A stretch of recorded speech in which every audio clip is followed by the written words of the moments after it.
Os pacientes que têm mais dificuldade em ter o seu controle da doença a fibromialgia estão no grupo daqueles pacientes que têm um péssimo hábito, que é o desejo latente de mudar o outro. Geralmente isso acontece com o cônjuge ou com o filho. Ele não concorda com o que o filho faz, não concorda com o que o cônjuge faz ou o jeito que o cônjuge é. E ele tenta durante anos modificar essa pessoa, através de brigas, observações, críticas. E ele recebe de volta a ausência de carinho, críticas, brigas e frustração, muita frustração. Por que ele se frustra? Vocês conhecem algum caso de alguém que conseguiu realmente mudar o outro?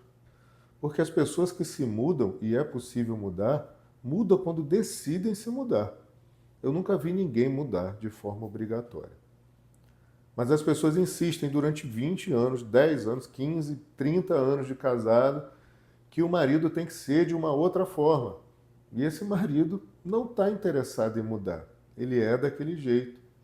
E quando você o escolheu por qualidades que ele tinha. Mas depois de um tempo de convívio, começou a olhar só os defeitos. E aí esses defeitos foram se ampliando, porque tudo que a gente presta atenção se amplia. Os defeitos foram se ampliando. E todo dia você tentou modificar ele. E no final do dia viu que não conseguiu. E aí ficou com raiva, se magoou, se frustrou e desenvolveu crise no dia seguinte. Aceite a pessoa que está do teu lado do jeito que ela é. Se você quiser conviver com ela, o divórcio está na lei. Não estimulo ninguém a se divorciar nem a ficar junto. Agora eu estimulo fortemente que você não fique em cima do muro. O que acontece na maioria dos meus pacientes? Eles ficam em cima do muro, tem uma mágoa do cônjuge, mas não querem perdoar o cônjuge e ficar, e também não querem ir embora. Querem ficar ali e remoer o que aconteceu. Desculpa, mas isso não funciona. E vai piorar a sua saúde, porque vai gerar os sentimentos que estão atrelados às crises de dor do paciente com fibromialgia. Você vai ter raiva, vai ter mágoa, vai ter dor. O cérebro, toda vez que lembrar e lembrar daquele sentimento, daquela coisa ruim que aconteceu, é como se ele estivesse vivendo de novo, como se ele estivesse vendo aquela cena acontecer naquele exato momento. E ele vai disparar toda a fisiologia daquele exato momento. A raiva, a taquicardia, a pressão vai subir, entendeu? Isso não vai gerar saúde para você. Tá bom? Então, primeiro decida o que você deve fazer. Decidindo o que deve fazer, independente se você quer ficar ou não quer ficar, perdoe. Porque sem perdão você vai ter dor. Porque vai lembrar, com ódio, com raiva, com mágoa, e esses sentimentos vão vir à tona. Tenha responsabilidade com os teus sentimentos. Tá? Com o filho também é muito parecida a situação.